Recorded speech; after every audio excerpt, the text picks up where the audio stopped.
Welcome back to our channel Ranju vlogs. ఎలా ఉండి మీరు అందరూ ఎలా ఉన్నారు? చాలా బాగున్నారు అనుకుంటున్నాను. నేను కూడా బాగున్నాను. చెప్పాను కదా టెంపుల్కి వెళ్తానని లాస్ట్ వీడియోలో. ఈ రోడ్ వచ్చేసి బెంగళూరు నుంచి హిందూపూర్కి వెళ్ళే రోడ్ అనమాట.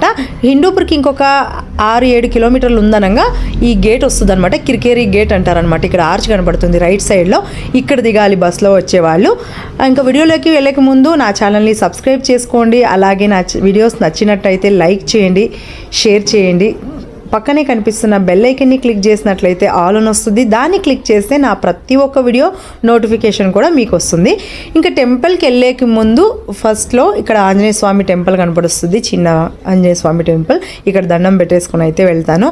అమ్మ వాళ్ళంతా వస్తానని చెప్పినందుకు అక్కడ వెయిట్ చేస్తూ ఉన్నా. అమ్మ వాళ్ళు హిందూపూర్ నుంచి ఆటోలో వచ్చారనమాట. ఇంకా ఆటోలో వెళ్ళాము. మీకు వెళ్తూ ఈ గేట్ కనపడుస్తుంది అనమాట, ఒక రైల్వే ట్రాక్. దీన్ని దాటుకుంటూ వెళ్ళాలి. ఎక్కడ టర్న్ అవ్వకండి, సీదా టెంపుల్కే వెళ్తుంది అనమాట. ఎక్కడ టర్న్ అయ్యే అవసరం లేదు. గుడి దగ్గరికి అయితే వచ్చేసానమండి. చాలా దగ్గరే, దూరం ఏం లేదు. ఈ ఊరు పేరు కొటిపి, అందుకని ఈ తల్లికి కొటిపి చౌడమ్మ అంటారు.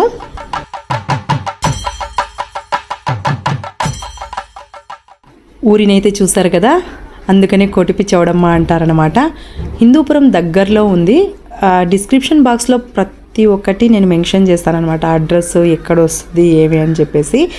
నేను ఇక్కడికి 4.5 సంవత్సరం నుంచి వస్తున్నాను. వచ్చినప్పుడు నేను ఎలా ఉన్నాను, ఇప్పుడు ఎలా ఉన్నాను అనేది ఎప్పుడైనా వీడియోలో మీకు వివరిస్తూ ఉంటాను.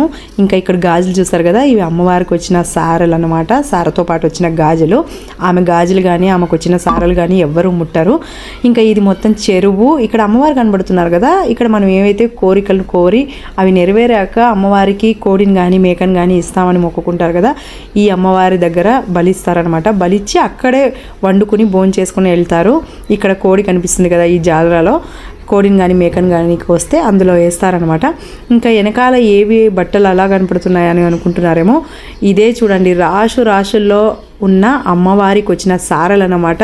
దీంతోనే చూడొచ్చు అమ్మవారి శక్తి ఎలాంటిదని చెప్పేసి. మీరు 50,000 కాదు, 1,00,000 రూపాయలు చీరిచ్చినా కూడా అమ్మవారికి కట్టినాక అక్కడ చెరువులో వేస్తారు. ఇప్పుడు చెరువులో నీళ్ళు అయితే లేవు, అక్కడ వేసేస్తారనమాట. ఎవ్వరు ముట్టకూడదు. అమ్మవారికి వచ్చిన గాజులు కానీ చీరలు కానీ అమ్మవారికి వచ్చిన వస్తువులు ఎవరు ముట్టేటట్టు లేదు. ఎందుకు ఏంటి అనేది నెక్స్ట్ ఎప్పుడైనా వీడియోలో నేను ఖచ్చితంగా చెప్తాను. ఇంకా నేను బెంగళూరు నుంచి అక్కడికి వెళ్ళాను కాబట్టి బస్సులో ప్రయాణించానని చెప్పేసి మళ్ళీ అక్కడ స్నానం చేశాను. తడి బట్టల్లో అమ్మవారికి అగరబత్తులు వెలిగించుకొని ప్రదక్షిణలు అయితే చేశాను. దాని తర్వాత నేను ముడుపు కట్టుకున్నాను అనమాట. దీని గురించి చెప్పాలి. మనం ఏదైనా కోరిక కోరాలంటే ఈ ముడుపు ద్వారా కోరాలన్నమాట. అక్కడే బయట గాజులు కానీ జాకెట్ ముక్క కానీ ప్రతి ఒక్కటి దొరుకుతుంది. అవన్నీ తీసుకొని గాజులు, పసుపు, కుంకుమ, పూలు, 11 రూపాయలు దక్షిణ అంతా వేసి కట్టి పెట్టుకోవాలి. ఇంకా నేను అన్నీ కట్టి పెట్టేసుకున్నాక దీపారాధన కోసం అన్నీ రెడీ చేసుకుంటున్నాను. నిమ్మకాయలు తీసుకెళ్ళాను అనమాట. 9 నిమ్మకాయ దీపాలు పెట్టుకున్నాను. అమ్మ పల్లెంలో అన్నీ రెడీ చేస్తుంది అనమాట పూజకి అంతా. ఆ పూల హారం నేను కుట్టుకుని తీసుకెళ్ళిందే. అంటే నా చేతులతో కుడితేనే నాకు తృప్తి అన్నమాట. మల్లెపూల హారం ఎన్ని రోజుల నుంచి అమ్మవారికి కుట్టుకొని తీసుకోవాలా అనుకున్నాను, ఇప్పుడు సాధ్యమైందనమాట. ఇంకా దీపారాధనకి అయితే నేను అన్నీ రెడీ చేసేసుకున్నాను. రెడీ చేసుకుని దీపారాధన చేసుకున్నాను అమ్మవారికి. చాలామంది వచ్చేసారనమాట. ఆల్రెడీ రావకాలంలోనే పెట్టాల్సింది, నేను వెళ్ళేలోగా రావకాలం కూడా అయిపోయింది.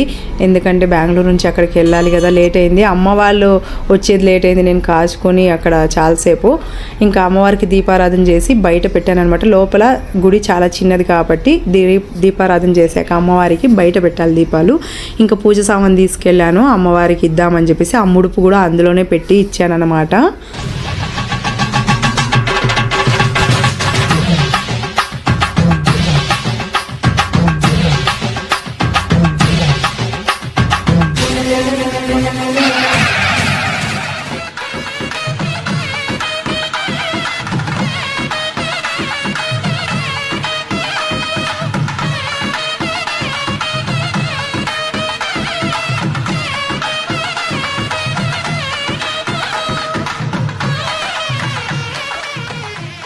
నా చేతులతో కుట్టిన మల్లెపూల హారం అమ్మవారి మెడలో ఉందనేది నాకు పెద్ద సంతోషం అనమాట.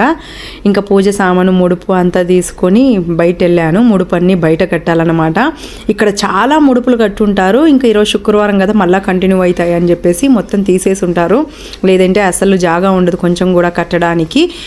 మనం ఏ కోరికన కోరుకున్నా కూడా అమ్మవారు లేదు అందు. కానీ మనం కోరే కోరికలు న్యాయంగా ఉండాలి. మన కష్టం గురించి కానీ మనకి ఏదైనా దారి చూపించాలన్నా కూడా అలా వేడుకొని కట్టండి. అన్యాయంగా అయితే ఇంకొకరి గురించి వద్దు. మనకు ఆ పనులు జరగవు. ఇక్కడ ఏది అనుకుని కట్టినా కూడా ముడుపు ఖచ్చితంగా జరుగుతుంది. దానికి సాక్ష్యం మీరు అప్పుడే చీరలు చూసారు కదా, రాశుల్లో అవే పెద్ద సాక్ష్యం.